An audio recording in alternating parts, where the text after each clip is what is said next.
Bonsoir à tous, chers auditeurs, chères auditrices, c'est Cyrus et on se retrouve pour le 49e épisode de notre podcast hebdomadaire sur l'actualité footballistique européenne. Et donc pour finir ce 49e épisode, dans lequel on parlera de ce qui s'est passé en Allemagne et en Espagne, plus également faire quelques pronos sur plusieurs grands matchs qui nous attendent durant cette semaine, que ce soit mercredi avec la finale d'Europa League entre l'Atalanta Bergame et le Bayer Leverkusen, et la finale de FA Cup ce samedi entre City et United, le bis repetita du derby, remporté l'année dernière d'ailleurs par Manchester City, et également PSG contre Lyon contre le PSG en finale de Coupe de France. Et je serai donc aujourd'hui accompagné de nos fidèles contributeurs que sont Alexis. Bonsoir. Et Camille. Buonasera. Et d'ailleurs, en ce moment, Bologne est en train de jouer contre la Juventus. Si Camille ne dit rien, c'est que ce n'est pas positif. Voilà, buonasera. Justement, je ne sais pas vraiment si elle est bonne, cette sera pour l'instant. Voilà, exactement. Et donc, en premier lieu, on parlera donc de ce qui s'est passé en Allemagne et faire un petit bilan de cette année de Bundesliga. Donc, nos spécialistes Bundesliga, la parole est à vous. Je vais d'abord prendre la parole pour faire un petit bilan de la Bundesliga 2, car il y a eu hier les derniers matchs de l'antichambre du football allemand.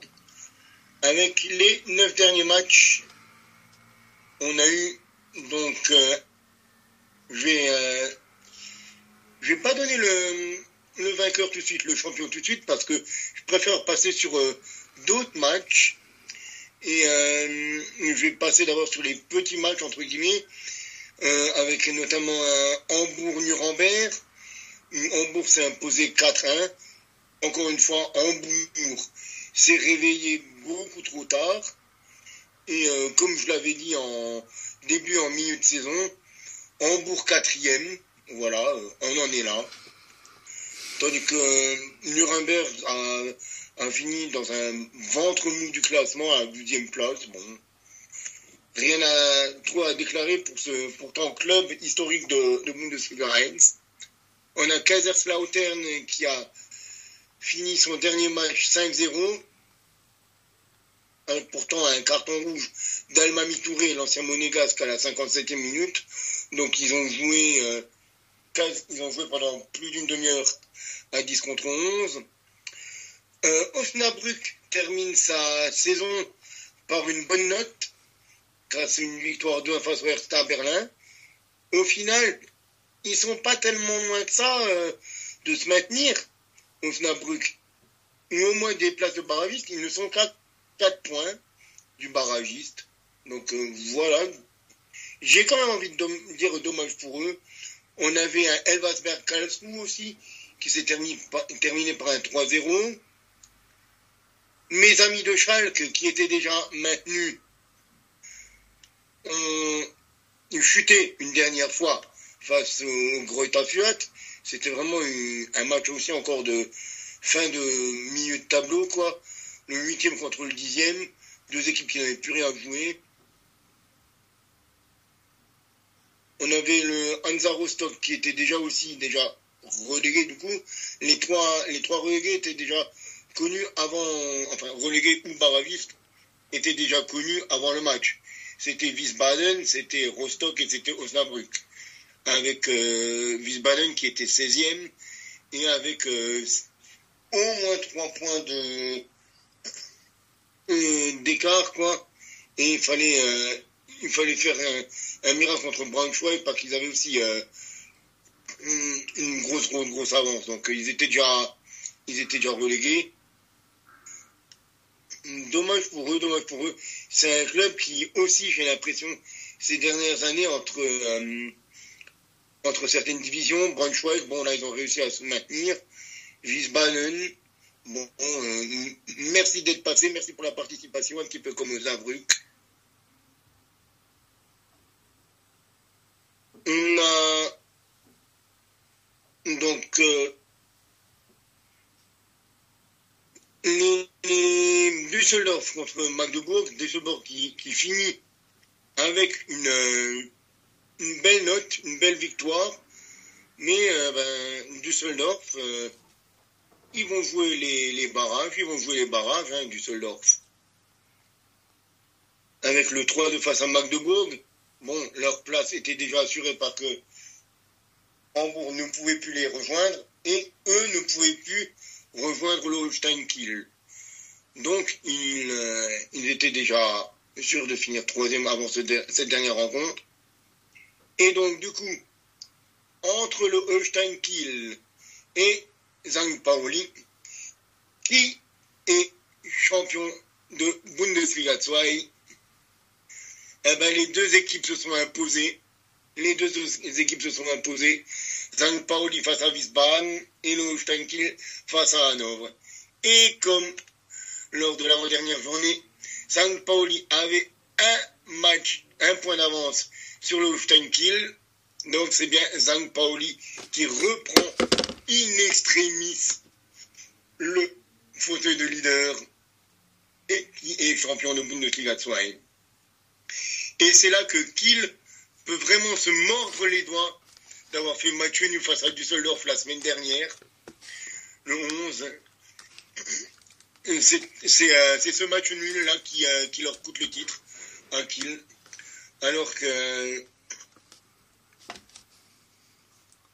que nos amis les Pirates de St. Pauli s'étaient imposés 3-1 face aux relégués de Osnabrück. Donc du coup, le classement final de cette Bundesliga 2 2023-2024, on a le champion St. Pauli avec 69 points, le Holstein Kiel avec 68 points, Düsseldorf avec 63 points, Hambourg avec 58 points, la médaille en chocolat.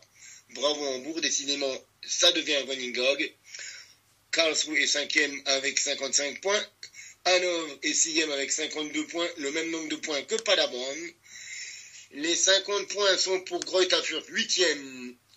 On a 48 points pour le Hertha Berlin. On a deux équipes à 43 points. Schalke, mes amis Königsblauen, qui ont le même nombre de points que les Sarrois d'Elversberg, 11e. 40 points pour le 12e Nuremberg. Le FCK, le FCK Kaiserslautern est à 39 points. Magdebourg et Braunschweig sont tous les deux à 38 points.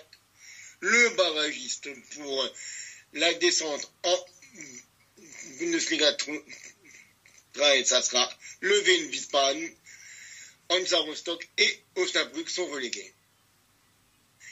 Et ce qui est relégué, c'est actuellement aussi la défense de la Juventus qui vient de se prendre un troisième but par le Bologna à la 53e minute. 53e minute, pardon. Mais là, je vais laisser maintenant la parole à mon ami Alexis pour la Bundesliga 1, car il a des choses encore à nous raconter. N'est-ce pas, Alexis? Oui, tout à fait, de très très belles choses pour le coup. Quelle belle journée qui a eu lieu samedi, dernière journée de ce championnat très très compliqué pour Mayence. Jusqu'au bout on aura souffert et jusqu'au bout on a espéré, surtout depuis 9 matchs où on espère. Et le miracle a eu lieu. Mayence a réussi à se maintenir en Bundesliga.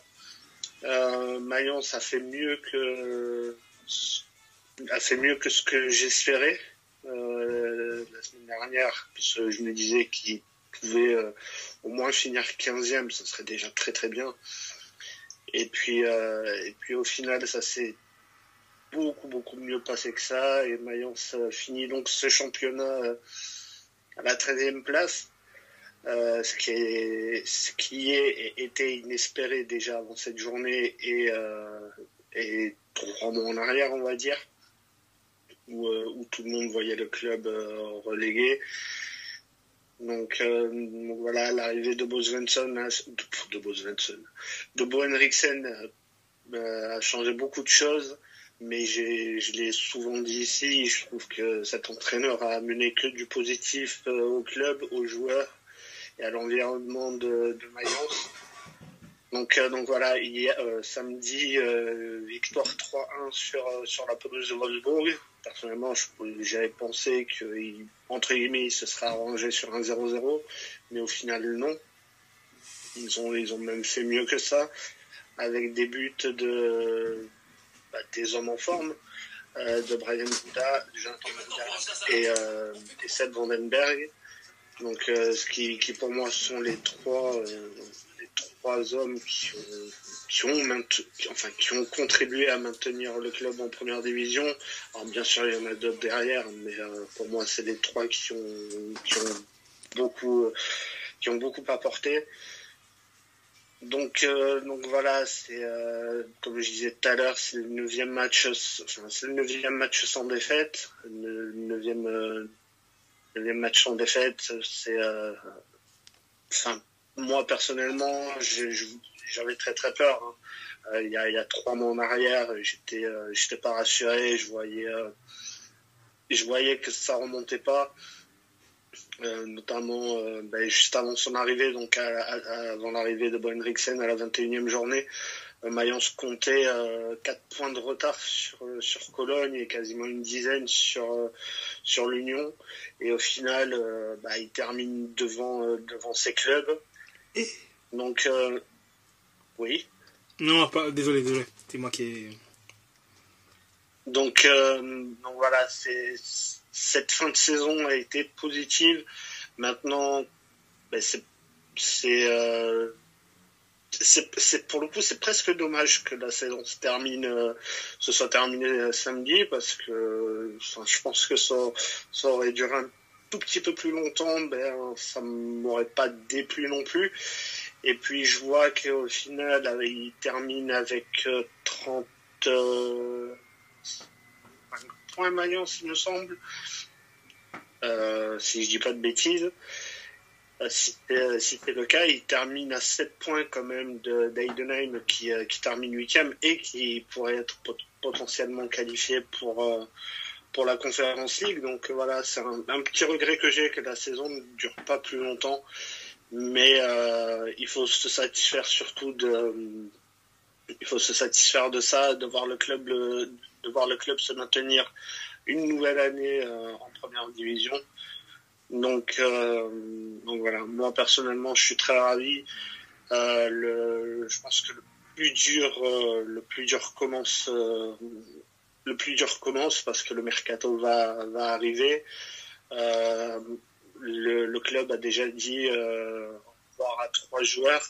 Alors, Merveille Papella, Jessica Ngankam qui retourne à Francfort, et on a Leandro Barreiro. On le savait plus ou moins on le savait qu'il prolongerait pas, mais on savait plus ou moins qu'il avait déjà trouvé son nouveau club, et son nouveau club, ça sera Benfica, donc au Portugal. C'est très bien pour lui, c'est une très belle évolution, en espérant qu'il joue beaucoup là-bas et qu'il apporte ce qu'il a apporté à Mayence, donc à Benfica. Donc voilà, maintenant on peut s'attendre à pas mal de... on peut s'attendre. Non, il peut y avoir des départs, notamment certains joueurs les plus importants, certains cadres. Mais j'ai envie de me dire qu'il y a peut-être quelque chose à faire l'année prochaine avec Bo Henriksen. Tout ce que je disais, qu'il a apporté du positif au club. Je dis pas qu'il y a moyen de faire un peu comme ce qu'a fait Stuttgart cette année, mais pourquoi pas viser la 7e, 8e place comme l'an dernier, et puis pourquoi pas espérer peut-être une qualification en Conference League. Ça serait déjà très très bien. Maintenant, comme je disais, je pense que beaucoup de joueurs vont partir. Je pense notamment, Joshua Guilavogui notamment risque de partir. Je pense aussi que Ludovic Ajorc pourrait partir. Maintenant, pour d'autres, ce que je disais, peut-être qu'ils pourraient être convaincus par cette fin de saison, ce que le coach a apporté, et le fait qu'il y ait peut-être quelque chose à faire l'année prochaine. Donc voilà, j'ai hâte qu'on y soit, hâte que le mercato commence, qu'on voit les joueurs qui arrivent. C'est ceux qui pourraient rester, parce que Seth Vandenberg, par exemple, qui était prêté par Liverpool et qui était à Schalke, notamment l'an dernier,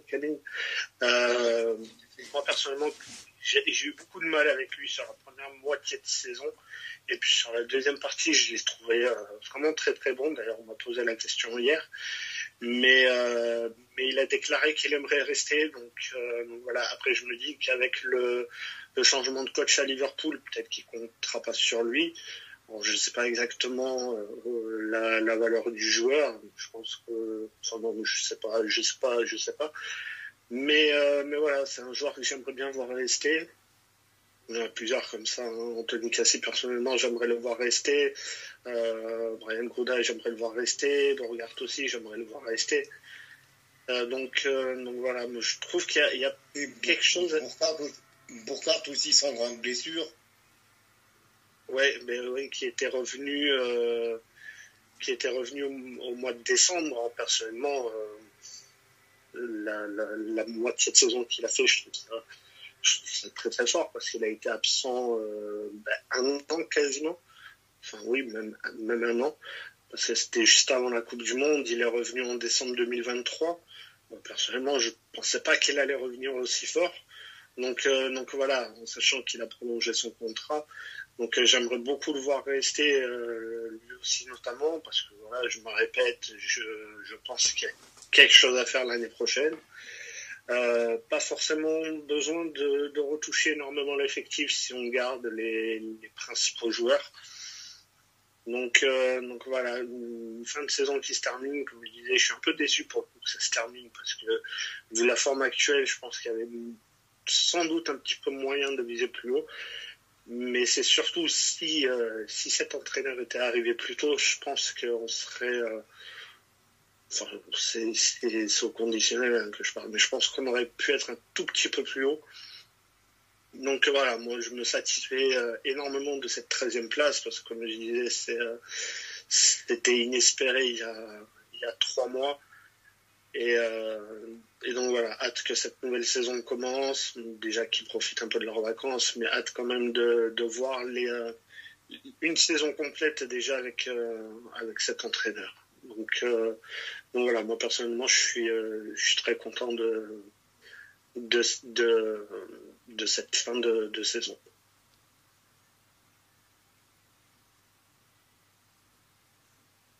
Est-ce qu'on parlerait pas du coup du reste de la Bundesliga, de ce qui s'est passé un petit peu? Donc la Bundesliga a donné son dénouement ce week-end, mes chers amis. Et il y avait encore quelques matchs importants, quelque chose à jouer, comme tu l'as dit, du côté de Mayence. Donc je redonnerai plus forcément le score de Mayence, ce que tu en as assez parlé. Mais on a évidemment un Leverkusen qui a fini la saison invaincu. Et oui, ils n'allaient pas chuter sur leur dernier match face à Augsbourg. Pourtant, ils ont un peu de mal, mais pour une fois, ils n'ont pas marqué dans le Chubby Time. Ils ont marqué les 2 buts dès le départ, par Boniface et par Andrich. Et ils sont fait rejoindre par la suite. Mais il y avait le Bayern qui devait terminer sur une bonne note. Finalement, c'est pas le Bayern qui a fini sur une bonne note, c'est Hoffenheim qui a claqué 4-2. Donc Hoffenheim, selon toute vraisemblabilité, sera en Coupe d'Europe la saison prochaine. En tout cas, ils seront en qualification pour la Conference League, le TSG, vu qu'ils ont battu le Grand Meister. Il y avait Dortmund qui devait finir sur une belle note pour offrir une belle sortie à leur légende Marco Reus. Marco Reus qui d'ailleurs a fait un très beau geste, qui a offert une bière à tous les gens du mur jaune, les 25 000 personnes. Donc, très belle fin pour Marco Reus, avec un 4-0 face à Darmstadt, dont un but pour le légendaire numéro 11 des Schwarz-Gelben. On est 1-2-2, un petit peu frustrant entre Francfort et Leipzig. Donc, Francfort qui joue bien l'Europa League la saison prochaine. Et Leipzig qui sera donc, qui était bien déjà calé dans les rangs Ligue des Champions. Stuttgart qui colle une dernière raclée cette saison avec un dernier doublé de M. Serhou Guirassy, un 4-0 face à Gladbach. Heidenheim termine bien aussi sa saison. Heidenheim qui colle un 4-1 à Cologne. Complicado pour le FC. Très complicado, malheureusement. Malheureusement pour eux. Le Werder qui aussi, c'était de nouveau une Bundesliga comme on la connaît, comme on les aime, une Bundesliga avec beaucoup de buts.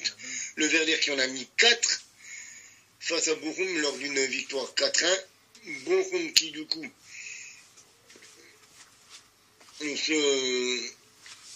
n'est pas sauvé encore, se prend un petit peu les pieds dans le tapis.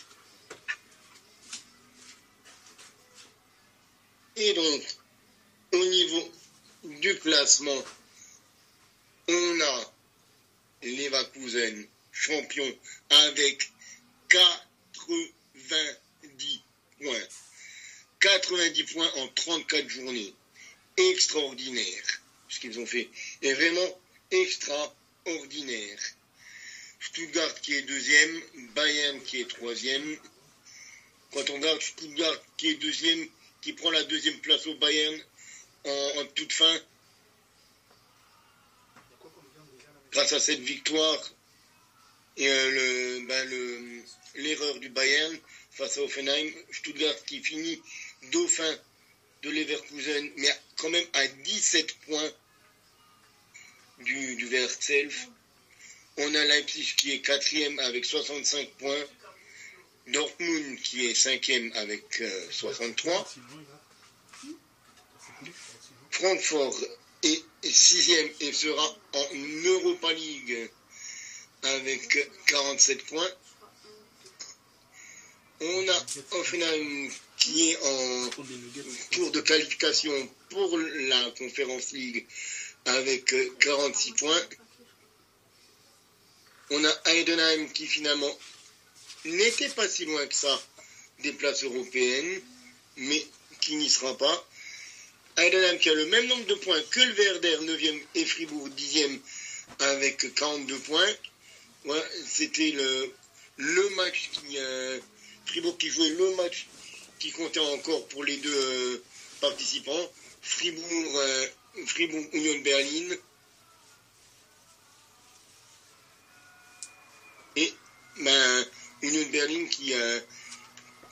qui s'est offert le droit de rester en Bundesliga grâce à leur victoire face au SCF.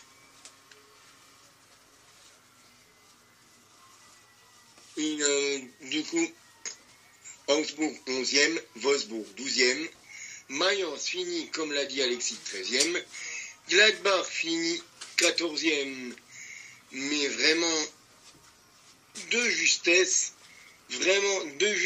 pour les poulains, parce que quand on regarde, Berlin est à 33 points, à 1 point de Gladbach, tout comme Bochum, qui au final finit barragiste, les deux relégués étant Cologne et Darmstadt. Alors, pour le coup, moi, je voudrais apporter une précision sur ce que tu as dit, ou alors j'ai peut-être mal entendu et compris, mais tu as dit qu'Heidenheim ne ferait pas de Coupe d'Europe. Il me semble. Alors, pour le coup, c'est pas, enfin, il pourrait, mais ça reste pas, ouais, il pourrait, mais ça, c'est pas sûr, effectivement, parce qu'il faudrait que les Leverkusen remportent la Coupe d'Allemagne, et dans ce cas, ça serait Heidenheim qui serait en... Ça serait le 8e. Ouais, ça serait Heidenheim qui serait qui prendrait la place d'Offenheim. Ouais. Non, Offenheim aussi, il serait. Oui, Offenheim serait, et Heidenheim, Offenheim et Heidenheim prendraient 2 places, du coup. Voilà, exactement. Donc, oui, en effet, maintenant que tu le dis. Mais un culpa, comme dirait l'autre. Et donc, on peut quand même faire jeter un coup d'œil au classement des buteurs. C'est fou de se dire qu'un mec qui a marqué 36 buts en 34 journées n'est pas champion. Un mec qui a marqué 28 buts dans une saison n'est pas champion non plus. Harry Kane, 36 buts en 34 en championnat. Serhou Guirassy, 28 buts. Le podium est complété par Loïs Openda, l'ancien Lensois, qui pour sa première saison en met quand même 24. Et le top 5 finit par Denis Undav avec 18 buts. Aussi une belle performance, hein, le duo d'attaque de Stuttgart et Maximilian Bayer qui a explosé avec Hoffenheim et ses 16 buts. Et que dire des passeurs décisifs? Les 2 pistons, les 2 fusées de Leverkusen. Et évidemment le Wunderkind. Alex Grimaldo qui finit avec 13 passes décisives, Florian Wirtz avec 11. Et on a 5 joueurs à 11 passes décisives. Wirtz, Beste de Heidenheim, Brandt de Dortmund, Leroy Sané du Bayern et Xavi Simons de Leipzig. Julian Brandt d'ailleurs qui ne sera pas à l'Euro, qui n'a pas été appelé par le sélectionneur. C'est quelque chose que je ne comprends pas moi, mais bon, je ne suis pas le sélectionneur allemand, donc je ne comprends pas pourquoi tu ne prends pas un mec qui claque 11 pas décisifs en Bundesliga, alors que, bon, c'est quand même pas les grands passeurs, quoi, qui peuvent manquer dans une équipe. Je pense que ça s'adapte à n'importe quel poste. Surtout qu'un Julian Brandt peut jouer absolument partout au milieu de terrain, que ce soit au niveau offensif, au niveau défensif, sur un côté ou l'autre, il est vraiment multitâche, le garçon. Et pourtant, je parle d'un gars de Dortmund, donc c'est vraiment que je suis objectif. Surtout qu'il a un profil un peu couteau... Enfin, déjà très très bon offensivement, il a un profil un peu... Je le vois, enfin, c'est pas les mêmes types de joueurs, mais dans le sens où, au niveau de la polyvalence, je le vois un peu comme Trossard, qui est capable de jouer sur plusieurs positions dans le jeu, et franchement, moi aussi j'ai été super surpris quoi, de ne pas le voir en sélection, enfin je comprends pas. Autant peut-être Goretzka, je peux l'entendre... qu'il soit pas à 100%, etc. Bien qu'il n'y ait pas 10 000 munitions au milieu de terrain, enfin, au cœur du jeu en Allemagne, mais je peux le concevoir. Par contre, il est vrai que Hummels, Brandt, même Adeyemi, je crois aussi qu'il n'est pas pris. Et je trouve ça quand même un peu étrange qu'il lui aussi n'est pas pris, alors qu'il peut avoir, qu'il a montré qu'il... Moi, je trouve qu'il peut quand même avoir sa place dans cette sélection allemande-là. Un profil de joueur vif rapide, il n'y en a pas des masses, et aussi lui aussi il peut jouer sur plusieurs offensivement, même si lui c'est plus quelqu'un qui va jouer sur sa vitesse, sa vivacité, etc., quelqu'un qui va créer le déséquilibre. Je trouve que c'est quand même un profil qui n'est pas il n'y a pas énormément de joueurs ayant ce profil là dans la sélection allemande là, donc je me dis c'est bizarre, parce que quand tu regardes les joueurs en pointe, c'est des joueurs sur qui tu vas t'appuyer, pas des joueurs sur qui tu joues en contre-attaque. Ok, il y a les ailiers, ok, d'accord, Moussiala, Wirtz, ce sont des joueurs frissons, capables de pouvoir te déstabiliser, etc. Sané aussi, oui. Mais je trouve que Adeyemi aurait fait vraiment sens Le fait de prendre 4 gardiens, j'ai pas compris aussi, je suis désolé, mais on peut me dire ce qu'on veut. Le fait de prendre 4 gardiens... Mais je crois que personne n'a compris. Enfin, voilà. Et... oui, Adeyemi, il n'est pas dans la liste, je te confirme. Et ouais, c'est quand même assez bizarre de ce côté-là. Et je suis curieux de voir ce qu'il va faire avec l'Allemagne, mais au niveau des choix de Nagelsmann, je suis pas spécialement, c'est pas spécialement rassurant. Alors après, je comprends son truc de dire, oui vous me dites pourquoi je le prends pas en 6, mais en 6, j'ai déjà Gundogan, j'ai déjà Pascal Gross, j'ai déjà Chris Führich, j'ai déjà Andrich, et j'ai déjà Pavlovic, qui ont fait des super saisons, et encore, Gross avec Brighton, ça va, c'était pas le Brighton de l'année dernière. Oui, mais Gross, en soi, je peux concevoir lui qui soit pris. Après, Goretzka... Non, Gross, pas Gross. Oui, Gross, oui, Gross, t'inquiète pas, je sais, oui, le milieu de Brighton. À la rigueur, pour Goretzka, je peux concevoir. Je peux le concevoir. Mais par contre, pour Adeyemi en 3, 2, Brandt et 1, Hummels, je suis désolé, je comprends pas. Je vois pas en quoi Schlotterberg fait une meilleure saison que Hummels, par exemple. Oui, clairement. Mais le problème, c'est qu'il est plus jeune. Aussi, ouais. Les deux jouent dans le même club, mais il y en a un qui a 24 balais, l'autre qui en a plus de 30, quoi. Moi, le problème que j'ai avec la liste, à la rigueur de Nagelsmann, c'est qu'il n'y a pas beaucoup de joueurs qui jouent sur les côtés dans son histoire. C'est ça. À part Leroy Sané, le roi, comme on veut, il y a beaucoup de joueurs qui peuvent jouer sur le côté. Pas que Gross peut le faire, Wirtz peut le faire, Musiala peut le faire, Chris Führich a les capacités de le faire, Havertz, Undav peuvent le faire, Muir peut le faire, mais c'est tous des joueurs très axiaux à la base. Bah oui, c'est ça, exactement. Tandis que c'est pour ça que là, que Adeyemi, moi, il aurait été très profitable à la Mannschaft. Parce que lui, il a vraiment ce profil de mec qui joue devant, mais qui a vraiment les capacités de jouer sur l'aile. Ouais, les capacités d'élimination, de vitesse. Exactement. Et c'est... Vraiment, c'est très étrange. C'est très étrange. En plus, il collait, quoi. Pour moi, il colle à l'identité de jeu. Et je me dis, bon, il a décidé de faire ce choix-là. Écoute, si ça se passe mal, on pourra du moins lui rétorquer le fait qu'il a privilégié un jeu peut-être trop axial, peut-être. Je sais pas, mais bon. À savoir qu'il faudra quand même que, sur les 27 qui ont été donnés, il faudra qu'il y ait un joueur qui sorte encore de cette liste parce qu'il faut en prendre au maximum 26.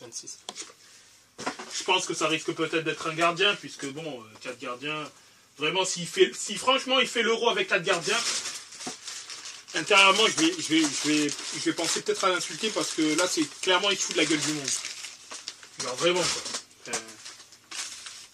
Je pense, et si on a un qui saute, malheureusement pour lui, je pense que ça sera Oliver Baumann, le gardien d'Offenheim, parce que je pense qu'il va pas... Bon, Neuer et Ter Stegen seront là. Après, qui va partir entre Baumann et Nübel? Nübel, la saison qu'a fait Stuttgart quand même, ils finissent quand même vice-champion. Et donc bon, voilà quoi, Nübel sera, je pense, le 3e gardien. Peut-être même le 2e, peut-être qu'il va passer devant Ter Stegen, à voir. Mais je pense que ça sera Baumann. Si c'est un gardien, c'est Baumann qui sort. Après, là, la question que je me pose aussi, c'est qu'il y a beaucoup de défenseurs centraux dans sa liste. Ouais. Parce qu'on a Rudiger, on a Schlotterbeck, on a Ta, on a Anton, on a Robin Koch qui joue souvent aussi axial. Ça en fait 5 quand même. Et quand on voit les 4 autres, quoi, s'il y a un défenseur, c'est Corps qui saute. Parce que Rudiger, il reste, c'est les titulaires. Et Schlotterbeck, c'est un petit peu l'avenir, entre guillemets, quand même encore. Waldemar Antoine a fait une super saison avec Stuttgart. Et Corps, Francfort, c'était, oui, c'était bien, quoi. Au milieu de terrain, pour moi, s'il y en a un qui saute, c'est Pascal Gross. Parce que il n'a pas fait une grosse saison avec Brighton. Bon, je sais que Nagelsmann ne l'aime bien. Mais bon, je pense que les autres seront là. À la rigueur, peut-être ça peut être Furich ou Andri, je crois, qui sautent. Mais bon, avec les saisons qu'on fait l'un et l'autre avec leur club respectif, je ne vois pas comment ils pourraient partir. Ou à la rigueur, un Pavlovic qui sortirait et qui irait jouer avec les jeunes, vu qu'il a que 20 ans. Et devant, s'il y en a un qui saute, je pense que ça sera Maximilian Baya, malheureusement pour lui, parce qu'il a 0 sélection. Ou à la rigueur, peut-être Undav, qui n'en a qu'une. Mais Füllkrug, Havertz et Thomas Müller seront là. Donc voilà pour la Bundesliga. Si moi j'avais un dernier truc à rajouter, si je peux me permettre. Bien sûr, excuse-moi, bien sûr. Ça parle des nombreux entraîneurs, la valse des entraîneurs pour le Bayern Munich, tous les noms qui ont été évoqués et qui n'ont pas eu lieu. Ce soir, le dernier nom à être sorti, c'est celui de Vincent Kompany, qui était en Angleterre, il me semble, qui serait... Burnley, si je raconte pas de bêtises. C'est possible. Kompany. Et qui serait possiblement tout proche de devenir l'entraîneur du Bayern. Ah ouais, d'accord. Alors ça serait étonnant. Ça serait plus qu'étonnant même.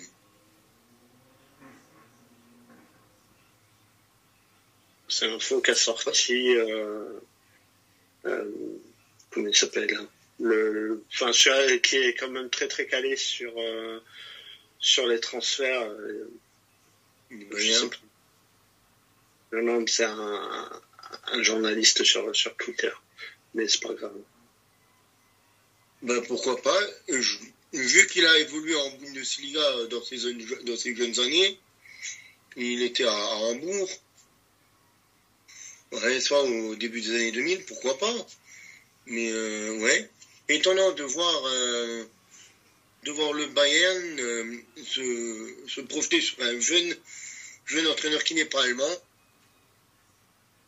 Mais que se passe-t-il? La Juventus se réveille à 83e minute.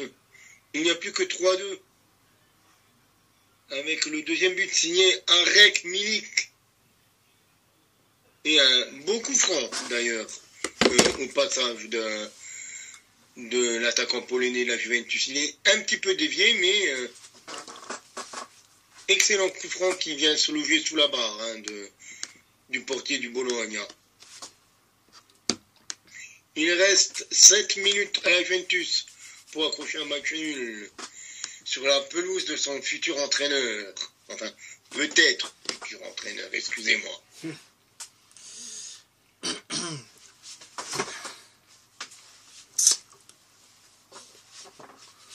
Et je pense concernant cette édition de championnat, la Juventus apparemment vient d'égaliser.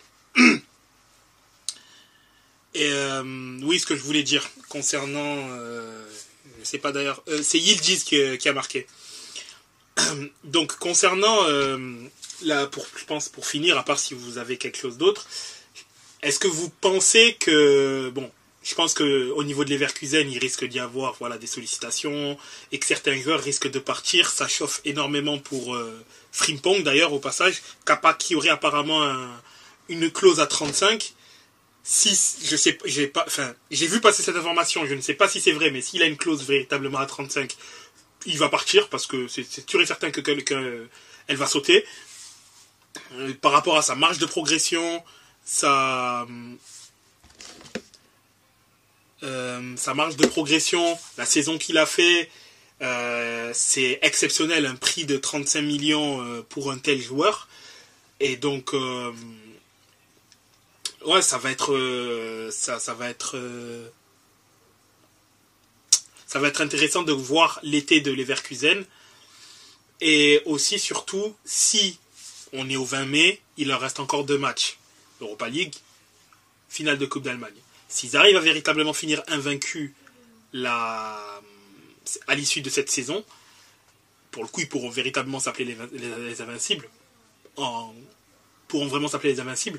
Et surtout, quid de l'effectif l'année prochaine, parce que on a bien vu que sur les équipes qui faisaient le triplé, que ce soit le Barça qui fait le sextuplé, le Manchester City, le Barça en 2015, vraiment quand tu es dans une telle, l'Inter en 2010, quand tu es dans une telle domination, l'année d'après est assez difficile, dans le sens où c'est assez difficile pour l'entraîneur, parce que c'est vraiment le moment où tu es, pour moi je trouve, le plus fragile, parce que après avoir tout gagné ou gagner les plus gros titres que tu pouvais gagner en une année, comment faire pour remobiliser tout le monde et faire en sorte que tout le monde puisse avoir le même degré de concentration, surtout que eux vont être sur leur premier titre de champion d'Allemagne de leur histoire.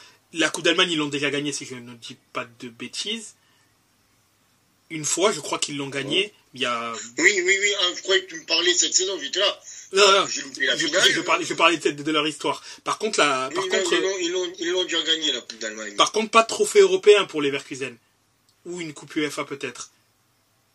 Il me semble qu'ils ont gagné déjà un trophée européen, les Leverkusen. Ce truc-là, je ne sais plus quand, mais ça doit dater également. Et donc, en plus, c'est un groupe jeune. Et donc, je trouve vraiment, c'est là, même si je ne m'attends pas à ce que l'année prochaine, les Leverkusen finissent champions.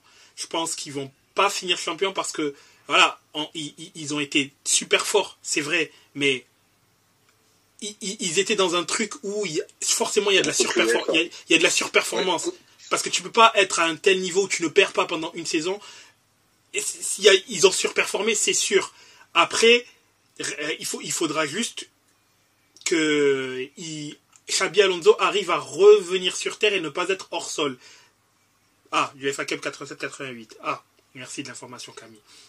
Je pense qu'il faudra vraiment que Xabi Alonso prenne un été où il se repose bien, qu'il recharge les batteries, parce que là, il va être forcément attendu de tous après cette saison extraordinaire, et il va être attendu au tournant, et surtout à la première défaite, il risque malheureusement, parce que c'est comme ça, il a fini invaincu la saison Bundesliga, la première défaite qu'il va avoir, il va recevoir, voilà, ça va tomber sur lui. Est-ce qu'ils vont réussir à se relever? Est-ce que ça va amorcer un cycle négatif durant cette saison-là? Est-ce qu'ils vont réussir à... Donc, cette saison-là, quoi qu'il arrive, même s'ils perdent les 2 finales, elle reste exceptionnelle en soi. Et le plus dur, c'est... On dit toujours que le plus dur, c'est de le faire, mais je pense pour eux, ça va surtout être d'y rester, parce que eux, c'est la première fois qu'ils le font, mais est-ce que ce sera une fois sans lendemain, un coup sans lendemain? Je parle de football, attention, pas autre chose. Voilà. Ne mélangeons pas tout.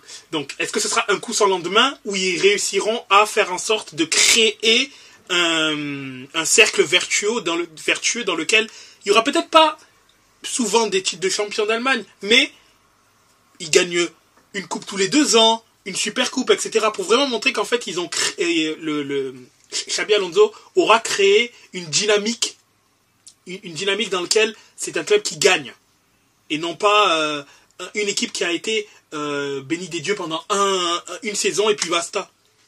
Je pense que ça va être ça. Et, enfin, surtout que c'était vraiment le symbole de l'équipe qui perd tout le temps, quoi. Ouais, exact. Le Neverkusen, Witzkusen n'existe pas pour rien. Eh oui. Bien sûr. Évidemment. Ouais, ça va être un beau défi à ce niveau-là. Très très beau défi à voir à ce niveau-là. Donc,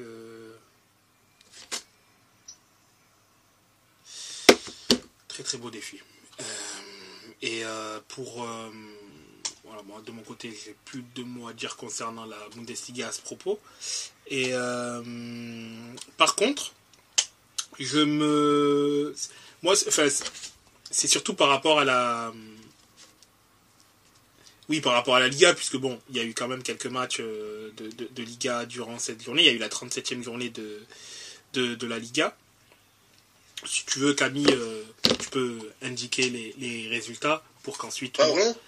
Il y a, concernant la 37e journée de Liga qu'il y a eu, donc entre le 18 et le 19 mai, si tu peux embrayer là-dessus avant de prendre la pause et de parler des finales de championnat. Bien sûr. Alors, on a Deportivo Alavés qui s'est imposé 1-0 face à Retafe. Le Barça qui fait sa journée avec le 3-0 face au Rayo Vallecano. Girona qui s'impose sur la pelouse de Valence 3-1. Le Celta Vigo qui s'est imposé à l'extérieur sur la pelouse de Granada 2-1.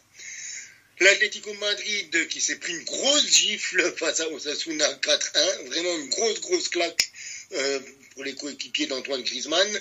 Le 0-0 entre Cadiz et Las Palmas avec un Cadiz qui finit à 10-11. Le 2-2 entre Mallorca et Almeria.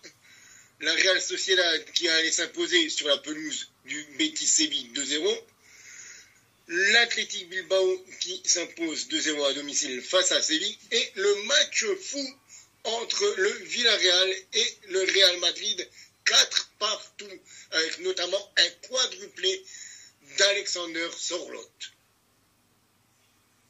Et donc, tu veux que je te donne encore le classement, vite fait ? Ouais. Alors, on a le Real, leader et champion déjà avec 92 points. Barcelone est à 82 points et sera sûr d'être deuxième. Girone sera troisième avec 70 points. L'Atlético Madrid sera quatrième avec 73 points. Suivent l'Athletic Bilbao et la Real Sociedad, 5e et 6e avec 65 et 60 points. Le Betis Séville est 7e avec 56 points.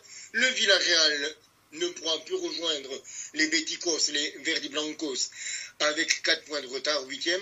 Valence 9e, Alavés 10e. Osasuna est 11e, Retafe est 12e, Séville est 13e, le 14e c'est le Celta Vigo, le 15e c'est Las Palmas, 16e le Rayo Vallecano, le premier non relégable est Mallorca, Cadiz, Grenada et Almeria ferment la marche.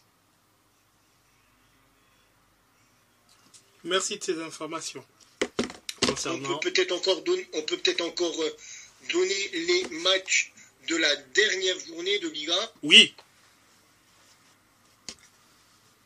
On aura pour cette dernière journée de Liga Girone-Grenade, Osasuna Villarreal, la Real Sociedad accueillera l'Atlético, l'Almeria recevra Cadiz, l'Athletic Bilbao se déplacera dans la banlieue madrilène pour jouer le Rayo Vallecano.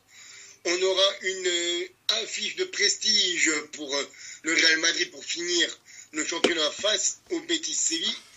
Retafe jouera Mallorca à domicile. Le Celta Vigo recevra Valence. Alavés ira à Las Palmas. Et l'autre grosse affiche de cette dernière journée de Liga espagnole sera le FC Séville face au Barça. Quant au buteur, le Pichichi n'est encore pas signé avec Alexander Sorloth qui est actuellement leader avec 23 points et Artem Dovbik qui est à 21 unités, 2 buts derrière le scoreur de Villarreal. Et c'est Bellingham qui conclut le podium. Merci. Voilà pour les résultats espagnols. Merci de ces informations, Camille. On va prendre une petite pause, revenir pour ensuite pouvoir parler notamment des 3 finales dont je parlais en début en tout début de podcast, celle d'Europa League, FA Cup et Coupe de France. Let's go. Nous revoici pour la seconde et dernière partie donc, de notre podcast. Et donc, on parlera des 3 finales comme indiqué. Donc, première finale d'Europa League ce mercredi entre l'Atalanta Bergame et donc le Bayer Leverkusen. On va quand même, avant de chacun donner son avis, je vais quand même reprendre le parcours, du moins durant les phases finales des 2 équipes. Donc l'Atalanta, elle, avait terminé première de son groupe en Europa League, tout comme le Bayer Leverkusen, ce qui les avait exemptés donc de 16e de finale. Ils étaient directement qualifiés en 8e de finale. Et l'Atalanta avait donc pris en 8e de finale le Sporting Portugal. Bayer Leverkusen avait pris Karabag. Donc le Sporting, l'Atalanta s'est difficilement donc sorti du piège portugais. D'ailleurs, est-ce que ça a eu une incidence sur le fait que derrière le Sporting a pu réussir à être champion? Peut-être. Le fait d'être parti prématurément de l'Europa League, c'est possible, mais bon, je ne peux pas le confirmer. Leverkusen qui a mine de rien galéré aussi à éliminer Karabag, puisqu'il s'en est fallu peu à chaque fois pour que Leverkusen frise la correctionnelle à ce niveau-là. Et en quart de finale, donc l'Atalanta a fait sensation en collant un 3-0 à l'aller à Anfield à Liverpool, succès qui a été suffisant pour leur permettre de se qualifier puisqu'ils n'ont perdu qu'un 0 au retour. Là où le Bayer Leverkusen a construit sa qualification en battant donc West Ham 2-0 à l'aller, donc a pu terminer le travail en faisant match nul au retour. En demi-finale, l'Atalanta a disposé de l'OM en ayant fait le nécessaire à l'extérieur. Le point faible de l'OM cette saison, en les battant 3-0 chez eux, à Bergame, là où le Bayer Leverkusen a fait le taf à l'aller, bien que le match retour ait été à rebondissement, car l'AS Roma menait quand même 2-0 avant que le Leverkusen Time fasse effet et que donc en fin de match, d'une part par le but contre son camp de Mancini et ensuite à toute fin de match par Stanisic, ils puissent arracher l'égalisation et continuer leur série de matchs sans défaite. Là... Oui, mais justement, déjà, comme tu le soulignais pour la double rencontre contre Karabag, ils l'ont fait à l'aller avec le but à la 92e minute de Chic et le 3-2, le 2-2 et le 3-2 ouais. À la 93e et à la 97e encore par Patrick Chic. Vraiment, c'est lui qui a qualifié Leverkusen, qui a qualifié le Bayer sur cette double confrontation-là. C'est lui qui met 3 buts dans les arrêts de jeu. C'est incroyable à la fin. C'est même plus étonnant en fait comme tu dis, en demi-finale ils se sont imposés de justesse. De justesse, c'est habituel en fait du coup pour le Bayer Leverkusen. Exactement. Et ce que j'aime avec cette finale, c'est que pour le coup, c'est quand même 2 équipes joueuses.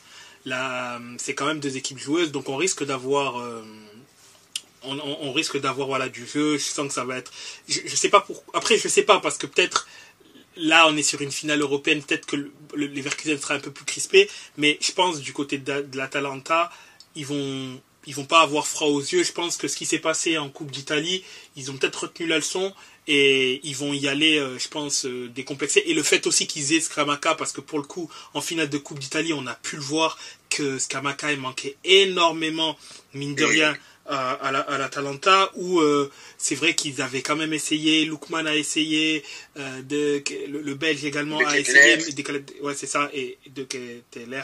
Mais bon, il n'a pas fait un très grand match. Mais je pense que voilà, parce que Scamacca aussi manquait. Et là, c'est différent. Il risque d'être là.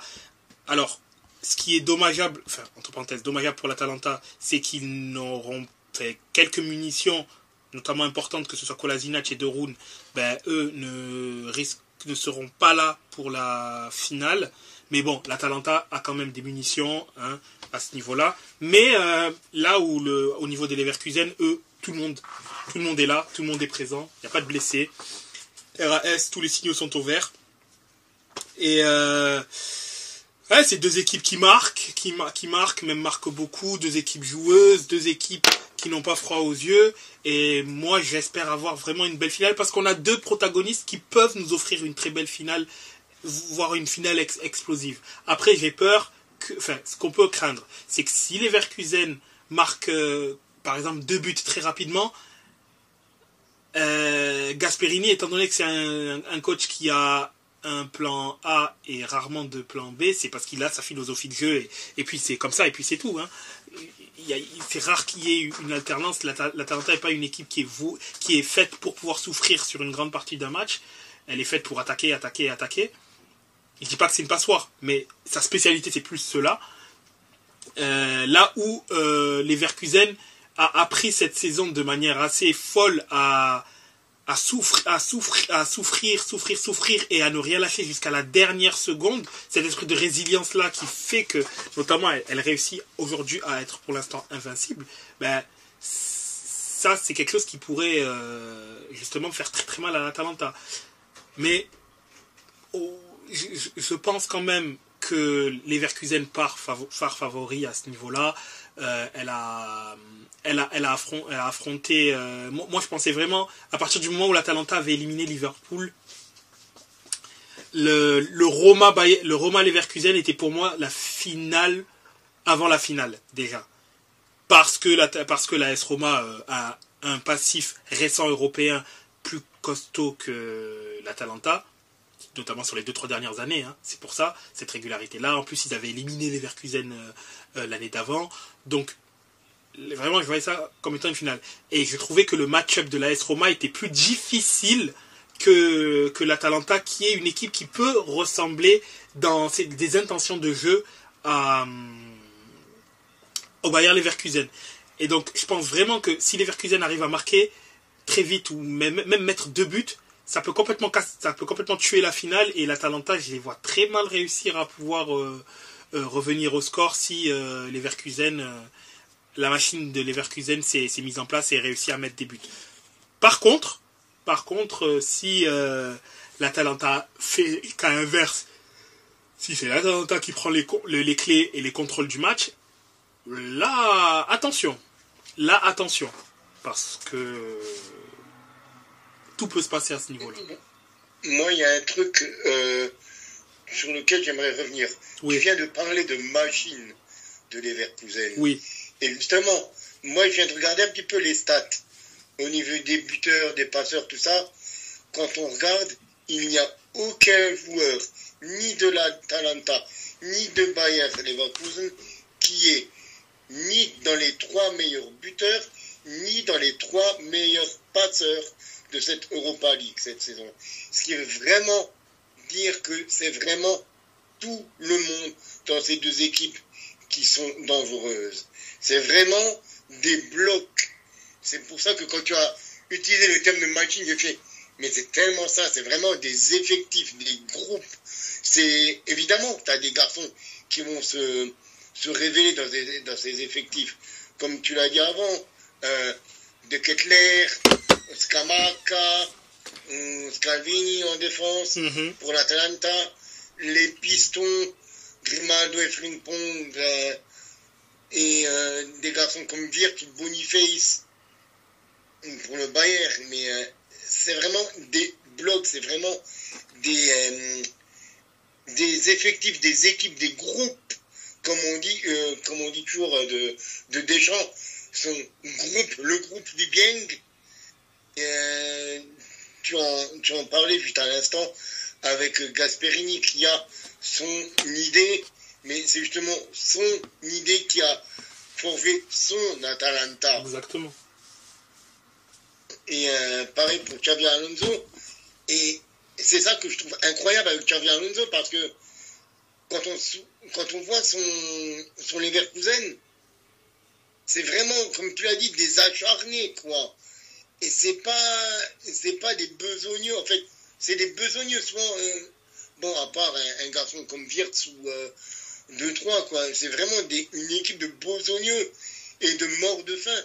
Alors que quand on se souvient du joueur Xabi Alonso, tu dis, c'est pas vraiment mort de faim et tacleur et machin truc. La première image qui te vient en tête, c'était le milieu de terrain soyeux, vraiment quarterback au toucher fin, aux longues passes. Tu te dis, waouh, c'est fou que ce mec-là qui était aussi soyeux sur un terrain propose un truc aussi intensif. Je crois que c'est le mot le mieux, qui correspondrait le mieux à son équipe. C'est un petit peu... c'est con à dire, mais son Leverkusen me fait penser un petit peu à Klopp, qui vient de finir son aventure avec Dortmund. Je dis Dortmund parce que là, à la télé, je vois les images du dernier match de Dortmund, et donc, du coup, j'ai fait l'association avec Klopp. Mais évidemment, Klopp qui finit son aventure avec Dortmund, décidément, avec Liverpool, je vais y arriver. Mais oui, je vois un petit peu les mêmes schémas, les mêmes idées dans les Liverpoolais, Dortmund, du coup, de Klopp, et dans ce Leverkusen de Xabi Alonso. Cette histoire de gegenpressing, de jamais rien lâcher, je trouve que c'est un petit peu, c'est un truc qui est repris un petit peu, mais magnifié, j'ai envie de dire, du côté de Xabi Alonso. Exactement, c'est tout à fait cela, en effet. Et moi j'ai vraiment, j'ai quand même hâte, hein. Franchement j'ai très hâte de voir ce match-là, de faire le live à ce niveau-là, parce que c'est vraiment un type de match dans lequel on peut vraiment goûter à du beau football, et ça sera super intéressant de voir cela. Vraiment. Je mets quand même les Leverkusen légèrement favori, hein. Je mettrais du 55-45, enfin ouais, doit être 55-45, parce que je sous-estime quand même pas l'Atalanta. Moi je les voyais déjà aller à partir du moment où ils avaient battu Liverpool, je les voyais aller en finale, hein. Je ne voyais absolument pas dans quelle dimension l'OM pouvait les battre, mais est-ce qu'ils sont capables de battre les Leverkusen? Clairement oui, ils sont capables de le faire. Pour le coup, c'est vraiment ce style d'équipe là qui peuvent le faire, parce qu'ils vont jamais refuser le jeu, et c'est pas là dans leur ADN de refuser le jeu. Et est-ce qu'ils vont le faire? Là par contre c'est différent, parce que notamment en finale de Coupe d'Italie, est-ce que l'Atalanta était capable de battre la Juventus? Oui. Est-ce qu'elle l'a fait? Non. Donc il y a entre la possibilité et ce que la possibilité se réalise, entre la faisabilité et le fait que ça se réalise, il y a parfois un gap, et donc il faudra, je pense, un match très très appliqué, notamment défensivement déjà, pour espérer gagner ce trophée du côté de l'Atalanta. Mais je mets quand même les Leverkusen devant. Moi, franchement, je serais triste de voir je serais triste de voir les Leverkusen perdre maintenant. Autant qu'ils perdent la finale de Coupe d'Allemagne contre Kaiserslautern, ça m'étonnerait, mais je serais pas triste. Mais je serais triste qu'ils perdent maintenant contre l'Atalanta, alors que l'Atalanta, c'est une équipe que j'aime vraiment bien à la base, quoi, et je n'ai pas d'affect particulier pour les Leverkusen, mais j'ai pas envie qu'ils perdent là maintenant. Là, cette finale, juste terminée invaincue, les mecs, vous avez fait 99% du boulot. Terminer ça contre l'Atalanta, et puis bon, contre Kaiserslautern, tu peux même m'envoyer sans manquer de respect à Kaiserslautern, parce que ils ont tué tout le monde, quoi. Mais Ouais, ça serait dommage. Ça serait dommage maintenant qu'il s'écoule maintenant. En plus, Kaiserslautern, ils ont failli encore se faire sortir. Ils auraient pu se faire sortir par une équipe encore plus bas classée qu'eux.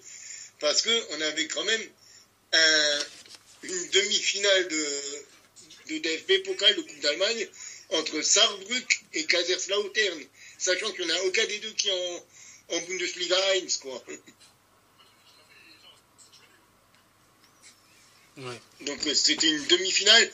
On était sûr que l'équipe qui jouerait en finale, que ce soit Düsseldorf ou Leverkusen, jouerait contre une équipe qui n'est pas en première div. Quand on regarde sur les 4 demi-finalistes cette saison, il y avait un seul Bundesligiste. Étant donné que Kaiserslautern et Düsseldorf sont en Zweite Liga, et que Saarbrücken est encore en dessous, quoi. Donc, tu te dis vraiment, c'était quoi cette DFB Pokal? Ils sont quand même ils sont quand même en 3e div, quoi, Saarbrück. Et ils ont quand même sorti et le Bayern et Francfort, donc bon, ils sont allés jusqu'en demi-finale. Ouais. C'était fort ce que les équipes ont fait en Pokal. Mais Leverkusen, faut pas perdre maintenant. Leverkusen, faut juste... Ça serait tellement un goût d'inachevé, ce truc-là, de dire, ouais, bon, ok, ils ont eu le finish avec leur Leverkusen qui s'achève avec le titre de Bundesliga. Mais maintenant, faut faire le doublé là, mercredi, face à l'Atalanta, et il faut ce week-end remporter le Pokal. Ah, la finale de Coupe d'Allemagne, c'est ce week-end en plus? Oui, c'est samedi. Le 25, c'est bien samedi. Oui. Ah oui, d'accord, c'est tout quand même. Donc c'est... Ah oui, c'est le 25. Oh putain, quand même. Ah, ils auraient quand même peut-être pu leur donner un peu plus de repos quand même. Surtout s'ils gagnent, quoi. Ouais. Ça, franchement, c'est pas cool, hein. Je trouve que c'est pas cool. Tu joues 2 finales en 3 jours. Ouais, c'est moyen, ça, quand même, hein.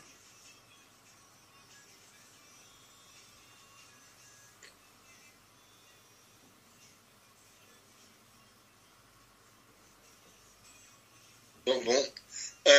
Donc pour moi, Bayern vainqueur. Pour toi aussi, Alex, toi ton prono? Oui, Bayern vainqueur. Maintenant, je vais essayer de développer un petit peu sur ce que j'ai vu de l'Atalanta, parce que c'est pas une équipe que j'ai pour habitude de regarder, mais je vais rester sur ce qu'ils ont fait pendant cette compétition, notamment le fait d'être allé gagner 3-0 à Liverpool, d'avoir passé la demi entre guillemets sans encombre, désolé, mais je trouve qu'ils méritent leur place, hein, ils méritent d'être là, même si j'ai pour habitude de dire que le mérite dans le football ça ne veut rien dire, mais on va dire qu'ils n'ont pas volé cette place. Maintenant, je vois Leverkusen un tout petit peu au-dessus, même si je pense que Bergame peut les emmerder sur un match.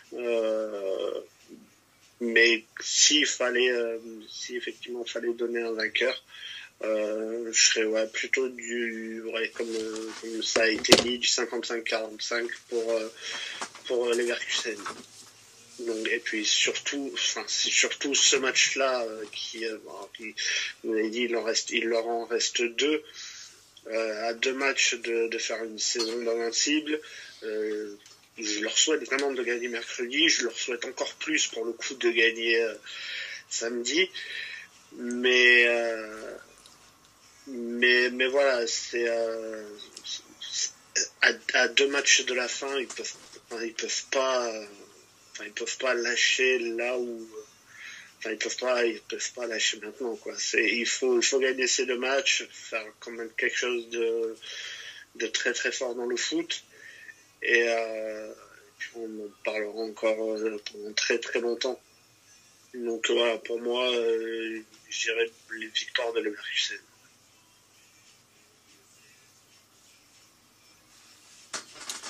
Intéressant. Il semblerait avoir un consensus sur le fait de voir la probabilité de Leverkusen gagner plus grande que l'Atalanta. On est d'accord sur ça. Concernant, je vais aller en France en dernier, mais concernant la finale de FA Cup entre Manchester City et Manchester United, je vais commencer pour le coup. Je pense que si les rêves de second triplé se sont envolés, donc en ayant perdu contre le Real en Ligue des Champions difficilement, puisque ça s'est fait au penalty.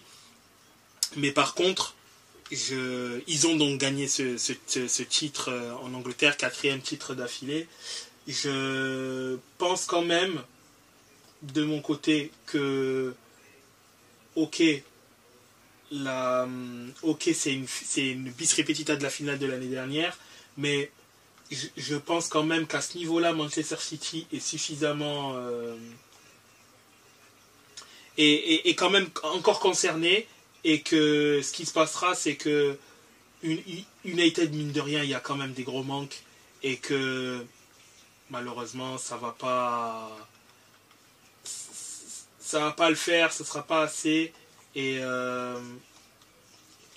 City va gagner la Cup. Va gagner la Cup. Je m'en fais vraiment absolument pas à ce niveau-là, et ils vont gagner cette Cup-là. Et United, malheureusement, ils ne pourront pas être européens l'année prochaine. Enfin, malheureusement. Je ne sais pas si c'est malheureusement le bon terme, mais ils ne seront pas européens. Je vois City quand même gagner cette finale de FA Cup. Vraiment, United, c'est un effectif mal construit, brinque-ballant, et je pense que City fera le nécessaire, fera ce qu'il faut pour pouvoir gagner ce trophée. Ils ne réussiront pas de faire le triplé, mais ils pourront faire le doublé FA Cup championnat. Je pense vraiment qu'ils vont le faire, parce que même si c'est un derby et que United est capable de se sublimer, il y a quand même beaucoup trop de défauts, je trouve, dans cette équipe-là pour pouvoir réussir à le faire. Mais de toute façon, je pense que là-dessus aussi, on va être tous relativement d'accord. Je ne vois pas à quel moment Manchester United, qui est pourtant le 2e titre le plus titré en FA Cup, avec 12 trophées remportés, peut déstabiliser ce Manchester City. C'est, comme tu dis, c'est un effectif malade. On est très loin, très très loin du Manchester de fin des années 2000. On est même loin du Manchester de milieu des années 2010 qui avait réussi à s'offrir une Europa League.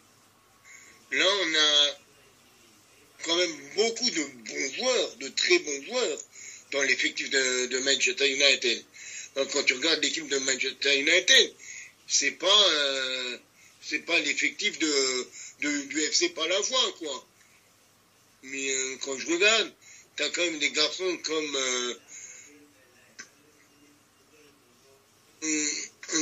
Maguire, comme Onana, comme Rashford,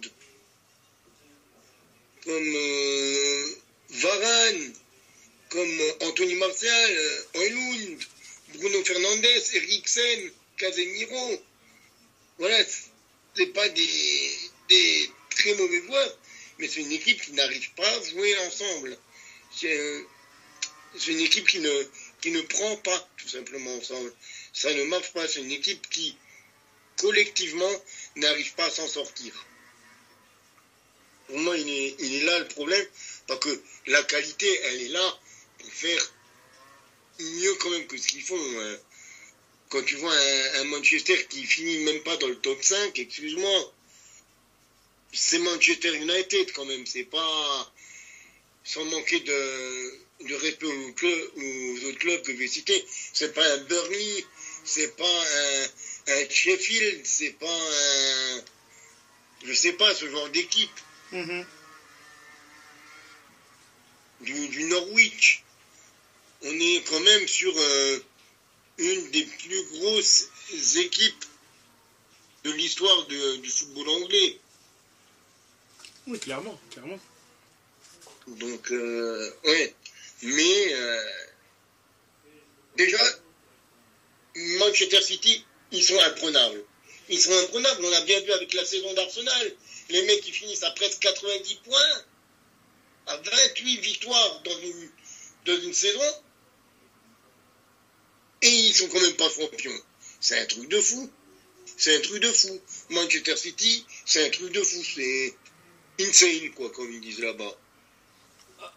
Après, en effet, Arsenal va terminer une saison à plus de 90 points, mais pour l'exemple d'Arsenal, c'est quand même Arsenal qui avait les cartes en main pour pouvoir finir champion les 2 dernières années. C'est Arsenal qui s'est effondré l'année dernière, et c'est Arsenal qui, cette année, perd un match capital qui est le match contre Aston Villa. Aston Villa. C'est contre Aston Villa qui perdent, et que derrière City, virtuellement, ils étaient repassés devant. Si Arsenal avait fait un perfect, Arsenal aurait été champion. Ils n'ont pas réussi à le faire encore une fois. City, a rempli sa part du gâteau de faire un perfect et de profiter encore une fois de la défaillance d'un concurrent. Donc, effectivement, presque perfect, parce qu'il y a quand même 3 défaites. Oui. Le seul perfect qu'on a en Europe, c'est Bayer Leverkusen. Oui, effectivement. Mais quand je disais imperfect, c'est dans le sens où, dans le sprint final, bien que Manchester City n'a plus perdu depuis la fin de 2023, mais quand je dis imperfect, c'est dans le sens où, dans le sprint final, City savait qu'il n'avait pas le droit à l'erreur. Et donc, eux ont rempli leur part du contrat. Arsenal n'avait pas le droit à l'erreur. Ils ont malheureusement flanché une seule fois, mais ça a été la fois qui les a tués, parce que l'écart n'était pas assez grand cette fois-ci pour pouvoir se permettre de perdre ne serait-ce qu'une fois. Et Liverpool, je pense Liverpool, c'est eux. Je pense Liverpool, malheureusement, le fait d'avoir su officiellement que Klopp partait, peut-être que ça a fait un peu l'effet Bordeaux 2009-2010, et que ça a cassé quelque chose durant le sprint final. Moi, je pense c'est ça. C'est pour ça que j'ai pas envie de parler de Liverpool, parce que c'est vraiment un cas à part, à mon sens. Mais pour Arsenal, voilà, c'est eux-mêmes. Est-ce qu'ils auront une nouvelle fois appris de leurs erreurs, malgré qu'ils se rapprochent de plus en plus? On verra ça l'année prochaine. Et je pense que l'année prochaine, ce sera vraiment une année charnière pour Arsenal, dans leur apprentissage, parce que là, concrètement, en termes d'être proche d'avoir le titre, tu peux pas faire mieux. Tu finis à 2 points. À 2 points de City. Tu sais d'où ces 2 points sortent, concrètement. C'est le match perdu contre Villa. Tu ne perds pas tes champions. Oui. Donc, à voir. Tu dis, c'est un match.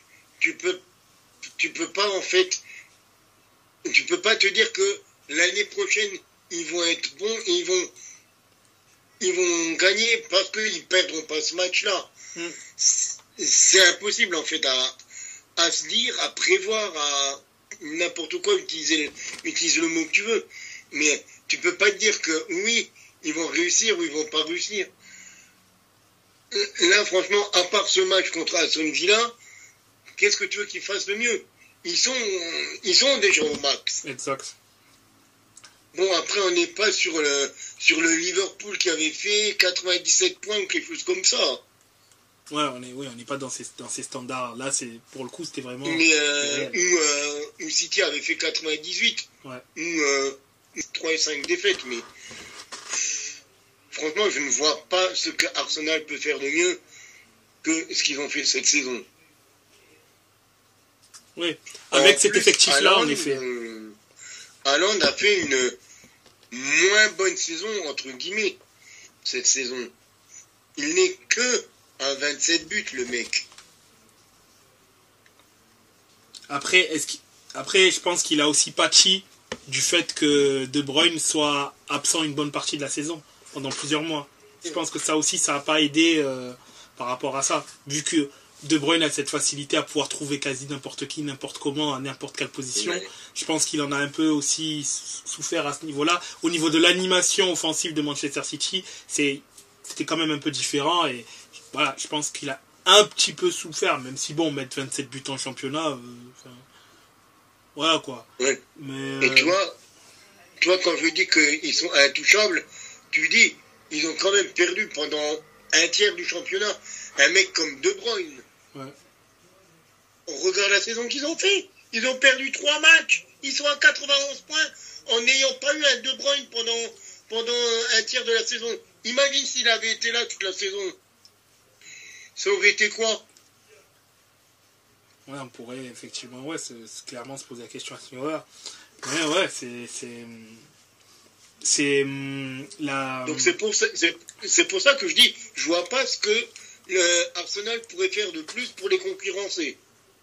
Ils sont ailleurs, ils sont sur une autre planète pour moi, Manchester City. Manchester City, c'est Chelsea de 2004-2006, quoi. Quand Abramovich arrive et qui met 1 milliard sur la table pour je sais plus combien de joueurs. Ben, Donc ils ont recruté les Shevchenko, les Balak, les Crespo, tout ça. ben, je pense, de mon côté, qu'Arsenal a quand même quelques failles à certains postes. Je pense qu'il leur manque quand même un buteur, clairement, il leur manque un buteur. Un buteur à sang-froid, parce que Gabriel Jesus, je suis désolé, mais c'est trop faible. C'est trop faible pour espérer. Il n'a pas le niveau c'est de ça. top 5, top 10, quoi. Enfin, est-ce qu'il a le niveau pour le top 5? Moi, je pense que oui, il l'a, mais tu dois pas te baser sur lui, et ça doit pas être un attaquant. Par européen. Ah oui, européen, oui, clairement, il l'a pas. Clairement, il l'a pas. Est-ce qu'il est dans les 5 meilleurs attaquants de Première Ligue? Non. Je pense pas. Est-ce qu'il est capable de jouer dans une équipe qui joue le top 5? Oui.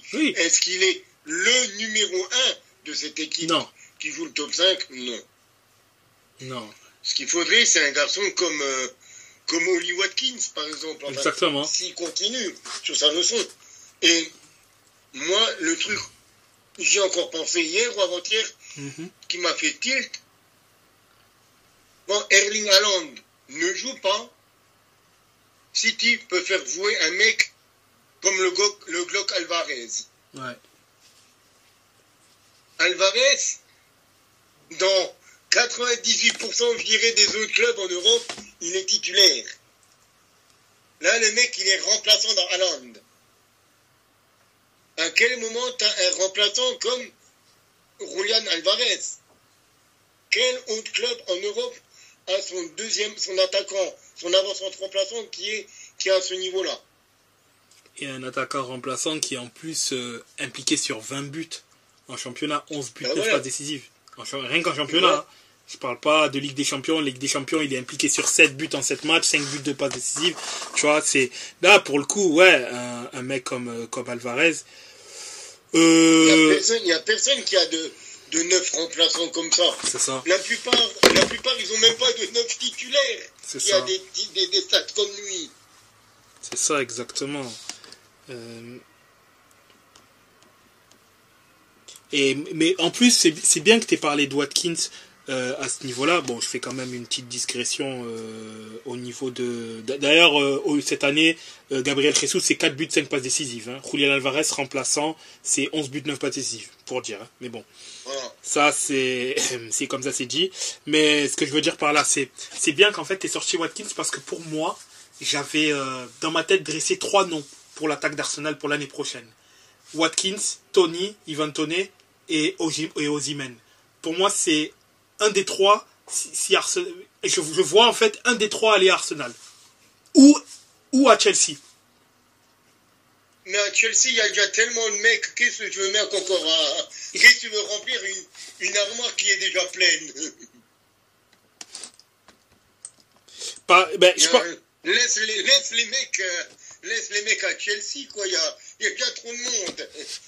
Ils savent déjà plus qui faire jouer là-bas. Et le problème, c'est que c'est pas ordonné comme à Manchester City. Manchester City, c'est carré. Ouais. Tout le monde sait où est-ce qu'il joue, quand il joue, voilà. Chelsea, c'est la même chose, mais c'est le bordel. Personne ne sait quand il joue, personne ne sait où il joue, personne ne sait quand il est blessé, quand il n'est pas blessé.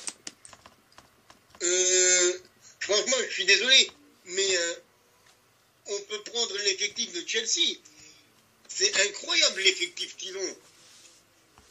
Mais ça ne marche pas comme équipe.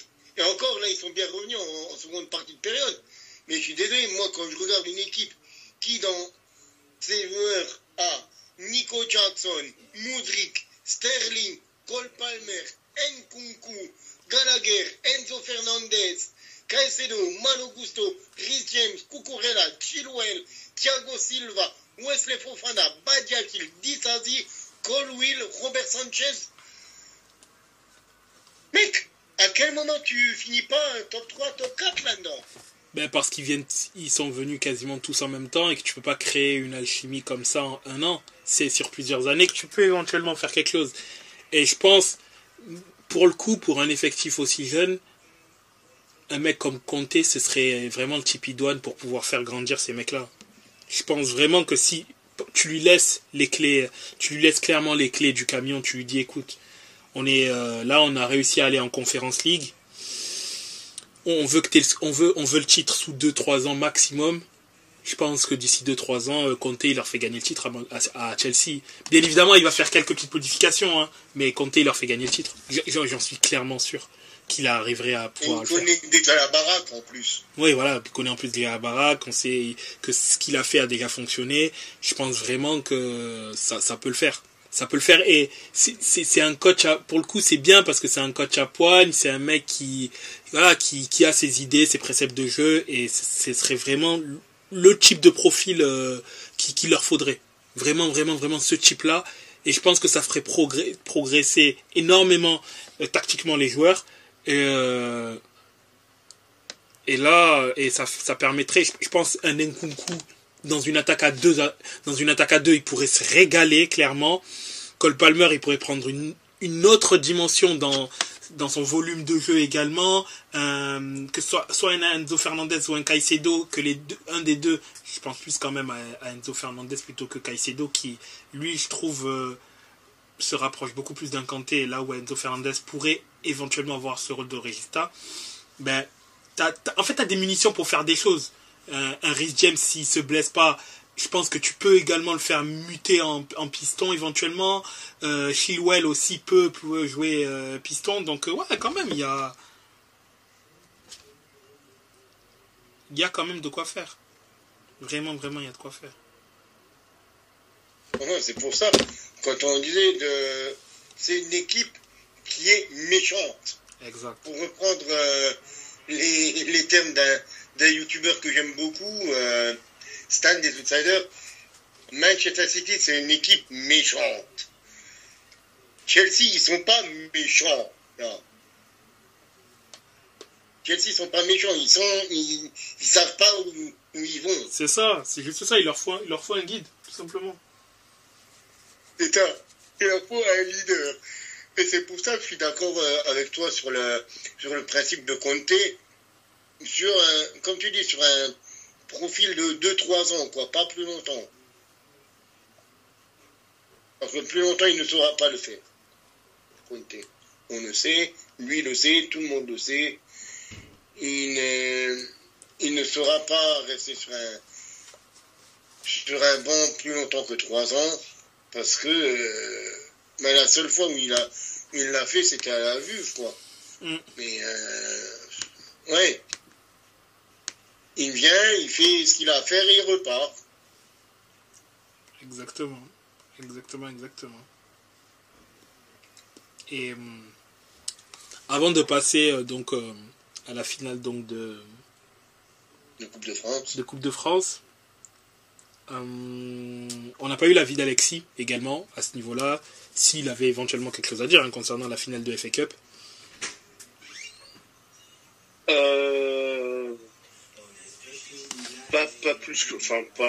Pas moins que ce que vous avez dit pour le coup.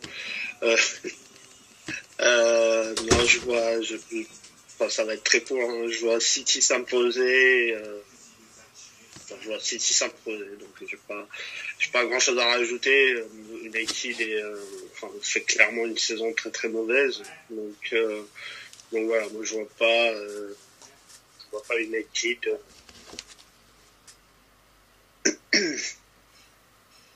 Je vois pas United poser le moindre problème à City.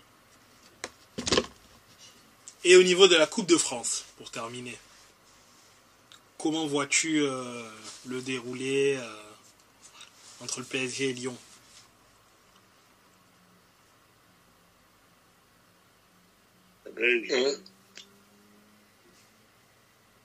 Oui, vas-y Alexis. Ouais, non, je disais que ça buguait, mais j'avais pas de connexion. Ah. Donc, à la rigueur, si je peux commencer pour la finale de la Coupe de France. Pour le coup, je vois un match plutôt serré. Alors, il y a un mois, je voyais absolument pas, s'il y a un mois, on m'aurait dit que c'était cette finale, j'aurais dit que le PSG allait la gagner sans vraiment trop de problèmes. Pour le coup, sur la fin de saison, et sur la forme du moment, je vois Lyon poser d'énormes problèmes à Paris. Surtout il est dit que Mbappé pourrait ne pas y participer à cette finale. Ils ont fait tourner hier. Mais sur la forme du moment, je vois Lyon poser d'énormes problèmes à Paris. Alors Lyon est déjà qualifié pour la Coupe d'Europe. Mais en sachant d'où ils viennent, tout ce qui s'est passé depuis le mois de décembre pour eux, en sachant qu'ils étaient relégables et tout ça, finir européen et avec un trophée, il y aura pas plus belle saison. Donc moi j'ai envie de mettre une toute petite pièce pour le coup sur Lyon, une victoire. Surtout que cette finale n'aura pas lieu au Stade de France pour le coup. Donc il y aura sans doute moins de supporters du PSG. Mais ouais, je veux bien mettre une toute petite pièce sur Lyon. Une victoire peut-être 2-1. Une victoire 2-1 ou une victoire au péno. Donc voilà, c'est une petite pièce sur Lyon. Carrément au péno. Ouais, pourquoi pas. Donc je redis, hein, je vois Lyon poser problème à Paris, les emmerder très très longtemps. Je pense que le premier quart d'heure sera compliqué pour Lyon. S'ils passent ce premier quart d'heure, ils peuvent les amener assez loin. Donc ouais. Et puis c'est lundi qu'on apprendra qu'il n'y aura pas eu de match et que le PSG aura gagné 4-0. C'est ça. Mais c'est vrai que depuis le mois de février, ils sont très très très forts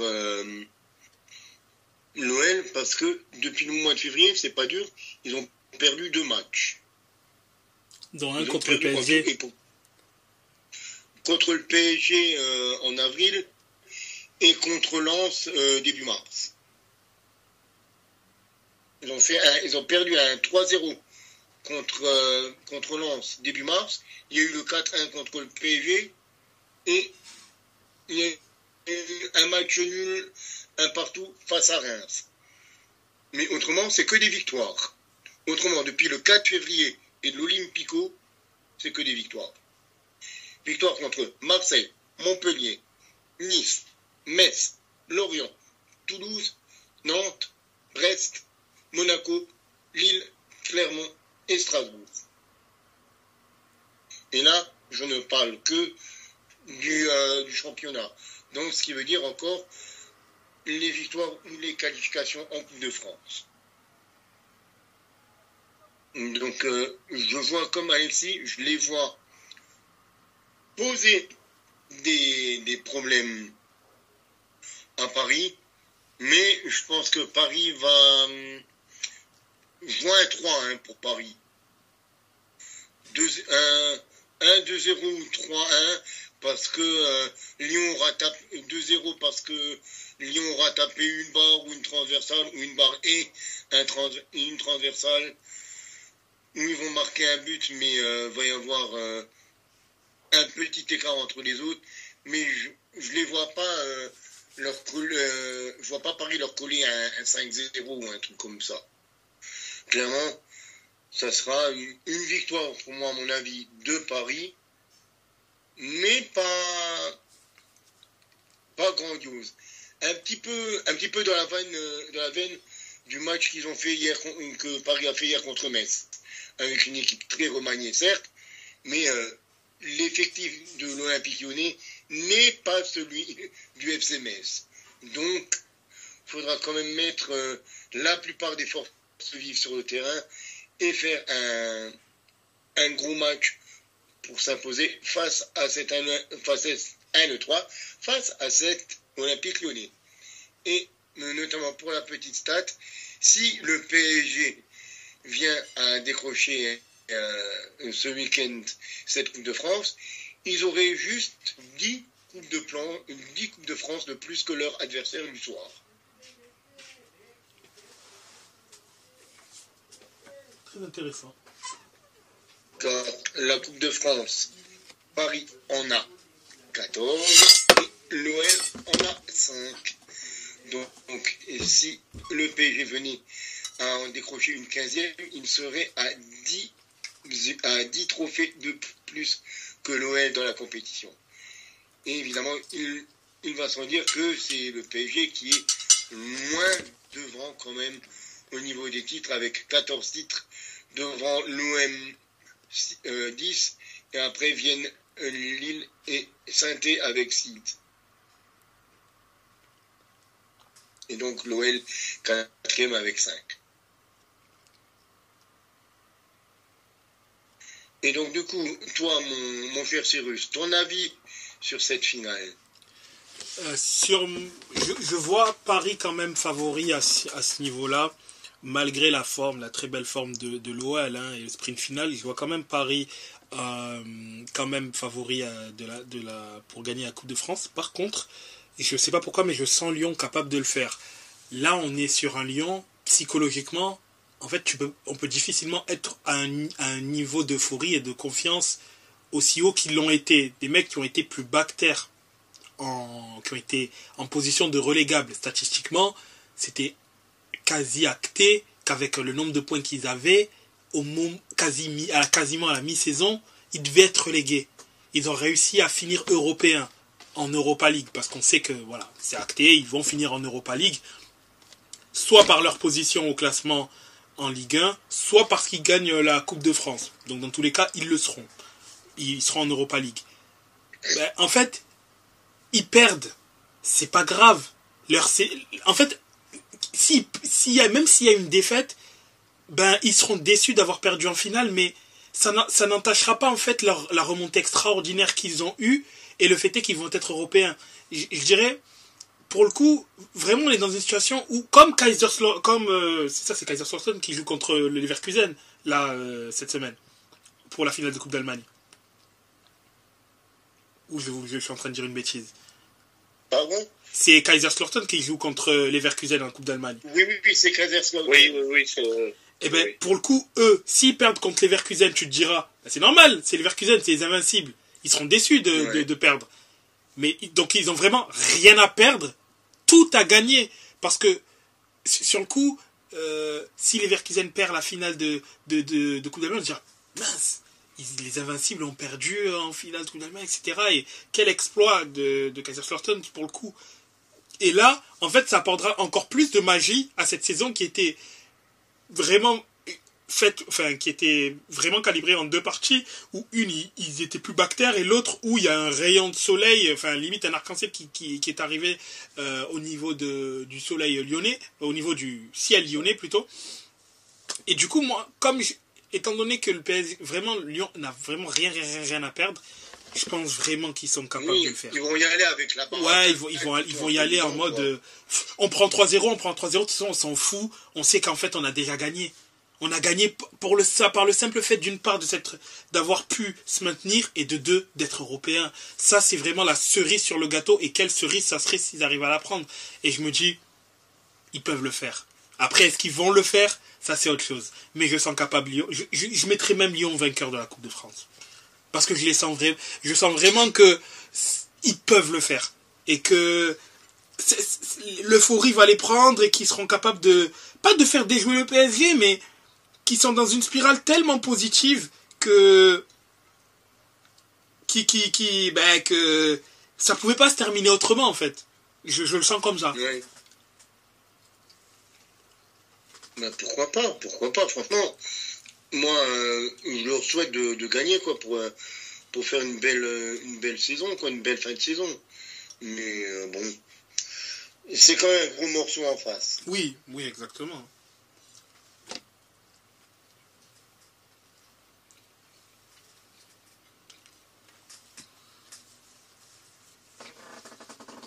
Voilà, donc... Est-ce que quelqu'un a encore quelque chose à ajouter? Pour ma part, non. Non plus. Alexis? Non plus. Eh ben, je pense qu'on a fait le tour. Ben, messieurs, je vous remercie encore pour cette excellente édition du podcast. On arrive lentement aussi à la fin de nos championnats. Exactement. On se dirige tout doucement vers l'Euro. Oui. Et je vous souhaite bonne soirée. Puis on se retrouve en fin de semaine. Exactement, en fin de semaine. Passez une excellente fin de journée. Bonne fin de soirée. Au revoir. Au revoir. Salut. Afin de nous suivre sur les différents réseaux sociaux, vous pouvez aller sur Facebook, La Table Ronde, sur Twitter, La Table Ronde 777, sur Instagram, La Table Ronde, 2 fois tiré du 8.